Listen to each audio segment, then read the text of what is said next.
Anak, maganda ka na. Bibili tayo ng bagong kotse. Talaga po, Nay? Excited na ako. Oo, anak. Kaya magbihis ka na. Tara na. Sige po, Nay.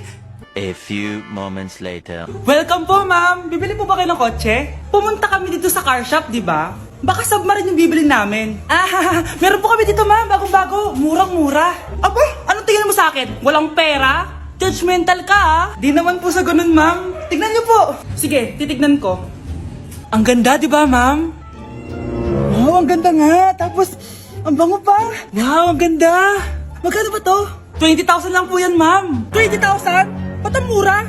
Baka may sira to, ah. Wala pong sira yan, ma'am. Nay, ang ganda nito. Bilhin mo na. Sige, anak, bibilin ko na. Bakit tayo mabukas? Anak, teka lang, ah.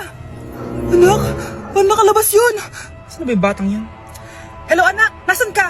Nasa bahay po, Nay. Bahay? Huwag mo ako niloloko, ha? Malilintikan ka sa akin. Totoo nga po, Nay. Di niyo naman po ako sinama, eh. Ha? Nay, bilhin mo na tong kotse. Ako na magdadrive.